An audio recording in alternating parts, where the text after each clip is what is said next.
नमस्कार, आप सभी का स्वागत करता हूं अपने YouTube चैनल सुरेंद्र सिंह बोरा में। साथियों, छत्तीसगढ़ बीएड सहायक नियुक्त शिक्षकों का नियुक्ति आदेश निरस्त करने के बाद छत्तीसगढ़ सहायक शिक्षक भर्ती 2023 के संबंध में जो सूचना आदेश जारी हुआ है, उस सूचना आदेश के संबंध में आप लोगों से बात करना चाह रहा हूं। जैसा कि आप सभी लोगों को मालूम है, लोक शिक्षण संचालनालय छत्तीसगढ़ प्रथम तल खंड सी, इंद्रावती भवन, अटल नगर, नया रायपुर से ये लेटर दिनांक 24 जनवरी 2025 को प्रेषित किया गया है, जिसका क्रमांक आप लोग देख सकते हैं C/2023 सहायक शिक्षक 2025-34 के संबंध में आप लोगों से ये बातचीत करना चाहता हूं।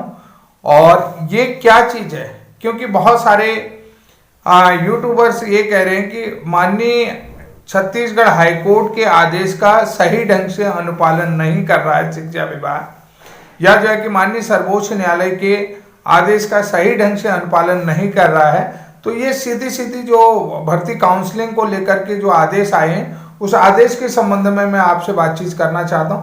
क्योंकि जैसा कि आप सभी लोगों को मालूम है, छत्तीसगढ़ जो बीएड सहायक शिक्षक हैं, उनके लिए भी बहुत सारी चीजें हो रही हैं और उनके भी हक में बहुत सारी चीजें आ सकती हैं। अभी ऐसी संभावना नहीं है कि उन्हें जो है कि समायोजित नहीं किया जा सकता, उनको समायोजित किया जा सकता। और वो समायोजन के लिए भी और उसके बाद उनकी बहाली को लेकर के भी कुछ संभावनाएं बन रही हैं। ऐसा नहीं है कि संभावनाएं नहीं बन रही। और जो बहाली को लेकर के, जो बीएड शिक्षकों को लेकर के जो चीजें, नई चीजें दिख रही हैं, उसका कहीं न कहीं 100% सूत्रधार मैं हूं। और मैं आप लोगों को बता रहा हूं, उस 100% सूत्रधार में छत्तीसगढ़ के बहुत सारे सहायक शिक्षक जो है कि इस चीज को जानते हैं और समझते हैं कि मैं अभी कितना इंपॉर्टेंट हूं उनके लिए, और मेरी चीजें कितनी इंपॉर्टेंट है। ये सारी चीजें, ऐसा नहीं कि मैं अपनी तारीफ कर रहा हूं, लेकिन मैं चाहता हूं कि उन शिक्षकों के साथ भी न्याय हो।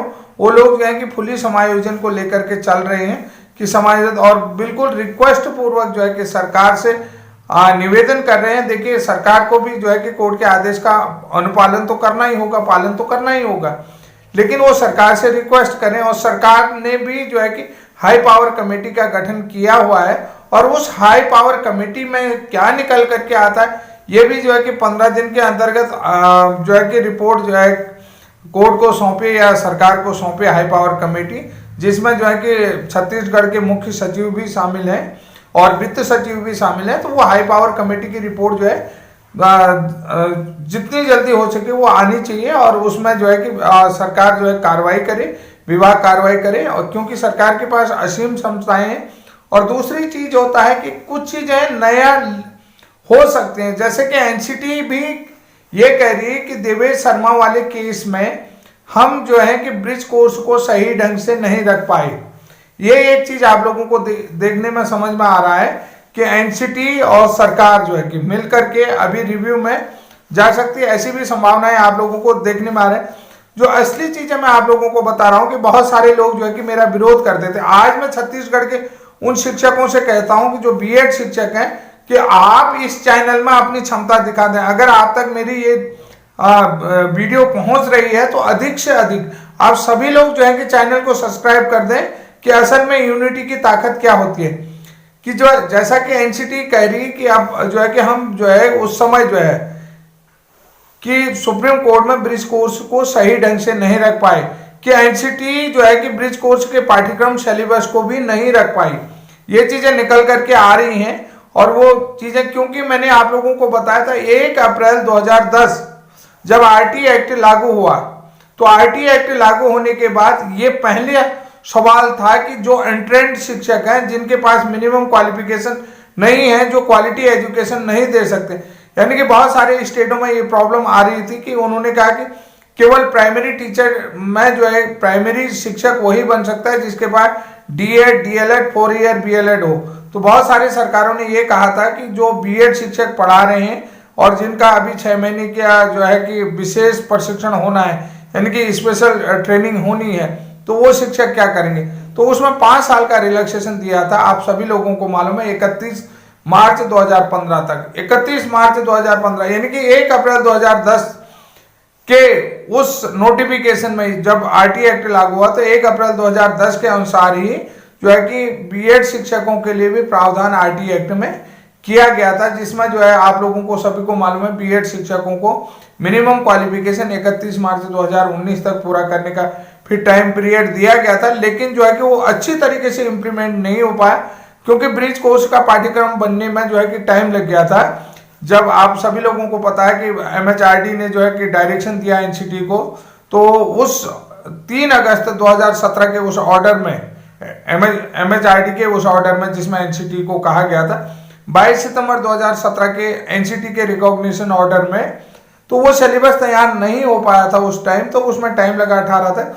तो उस समय मेरे ख्याल से ये भी जो है कि जून 2018 का गजट नोटिफिकेशन कई चीजें आ चुकी हैं होंगी, तो इसलिए जो है कि उसको अच्छे से प्रस्तुत नहीं कर पाए, क्योंकि उसमें टाइमलाइन जो है कि जो डेडलाइन दी गई थी वो 31 मार्च 2019, तो हड़बड़ी में कई चीजें हो सकती हैं, उसको अच्छे तरीके से प्रस्तुत नहीं कर पाए।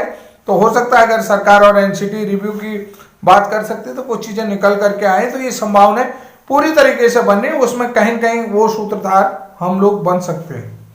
तो ये वीडियो जो है कि काफी इंपॉर्टेंट है उन बीएड शिक्षकों के लिए जिनको आगे भविष्य की संभावनाएं दिखती हैं। तो इसलिए जो है कि मैं आप लोगों से निवेदन करता हूं कि विशेषकर निवेदन करता हूं कि चैनल में अपनी तादाद जरूर दिखाएं और ये वीडियो अधिक से अधिक शेयर करें। हालांकि अभी जो है कि कोर्ट के ऑर्डर के बाद जो है कि आगे जो है कि छत्तीसगढ़ में जो शिक्षक काउंसलिंग होगी, भर्ती की काउंसलिंग होगी, उसको लेकर के अपडेट क्या आ रहा है, इसमें सीधे सीधे उस पर बात करते हैं। जितना इंपॉर्टेंट था मैंने आप लोगों के साथ शेयर किया है।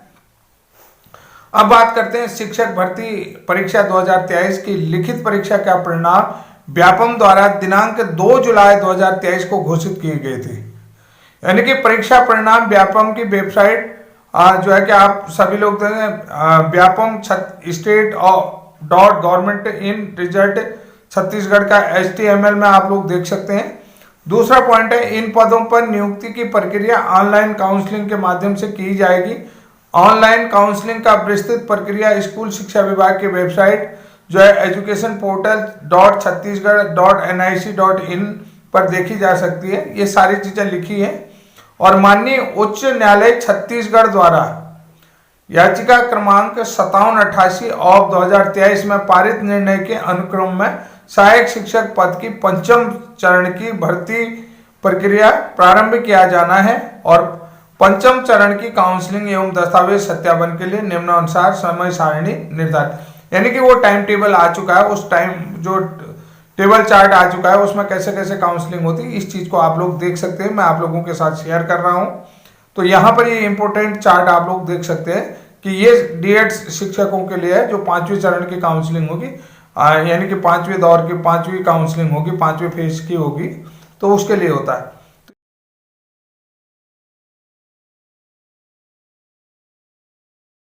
तो यहाँ पर पहला चीज है तो कैसे कैसे ये चीजें करनी है। सबसे पहले नंबर 1 में 5वें चरण की ऑनलाइन काउंसलिंग हेतु मेरिट सूची जारी किया जाना। ठीक है, तो ये जो है कि कब जारी किया, दिनांक 5 फरवरी 2025 को जारी। उसके बाद साला आवंटन हेतु ऑनलाइन काउंसलिंग, जो स्कूल आवंटन होगा तो उसके लिए जो है कि आप ऑनलाइन काउंसलिंग 7 फरवरी से 12 फरवरी तक करवा सकते हैं। और उसके बाद काउंसलिंग में शामिल अभ्यर्थियों को चिप द्वारा शालाओं का आवंटन किया जाएगा। वो कब किया जाएगा, कब उन्हें जो है चिप द्वारा शालाएं दी जाएंगी, तो वो 14 फरवरी को शाम 5 बजे तक जो है कि आपको ये पाठशाला आपको विद्यालय जो है आवंटित किया जाएगा। आवंटित जिले में नियोक्ता प्राधिकारी द्वारा अभ्यर्थियों का दस्तावेज सत्यापन एवं पात्र अभ्यर्थियों को नियुक्ति पत्र जारी किए जाएंगे 27 फरवरी से 3 मार्च 2025 तक। चयनित अभ्यर्थियों के लिए कार्यभार ग्रहण करने की अवधि रहेगी, वह आदेश रहेगा दिनांक 15 मार्च 2025 तक। तो यानी कि जो आप सभी लोगों को पता है नियुक्ति पत्र दिए जाएंगे 3 मार्च तक, उसके बाद जो है इनको 12 दिन का टाइम दिया जाएगा। 12 दिन के टाइम पीरियड में इनको अपने विद्यालय में नियुक्ति ग्रहण करनी होगी। ये सारी चीजें आप लोगों को मैंने वीडियो के माध्यम से समझा दिया है और ये सारी चीजें दे दी हैं तो आज का जो अपडेट है उस अपडेट के संबंध में आप क्या कहना चाहते हैं वीडियो के माध्यम से बताएं। और जो भी अभ्यर्थी हैं, चाहे डीएलएड वाले हों, अन्य भी हों, जो भी हमारे मित्र हैं, जो भी हमारे व्यूअर हैं, जो भी अगर हमसे नफरत भी करते हैं, हमसे नफरत करने से कोई ऐसा फायदा नहीं होगा, नुकसान भी नहीं होगा। क्योंकि मैं सिर्फ ऐसा नहीं कि मैं केवल बीएड की ही बात, मैं डीएड की भी बात करूंगा, दूसरे की भी बात करूं। जो चीजें हो रही हैं उन्हीं चीजों पर बात करता हूं मैं, अन्यथा कोई भी चीजें आप लोगों के लिए नहीं लाता हूं। कि ऐसा नहीं है कि कोई मेरा मित्र, कोई मेरा दुश्मन, ऐसा नहीं है। आप सभी लोग मेरे लिए एक समान है।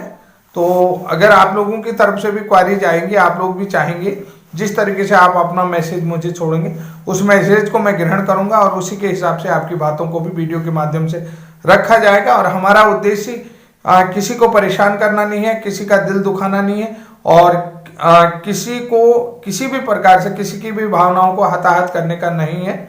हम किसी की भी भावनाओं को ठेस नहीं पहुंचाना चाहते। अगर हमारे वीडियो के माध्यम से किसी की भावनाओं को ठेस पहुंच रही तो उसके लिए हम माफी चाहते हैं आप लोगों से। तो आज के लिए इतना ही, तब तक के लिए जय हिंद, जय उत्तराखंड।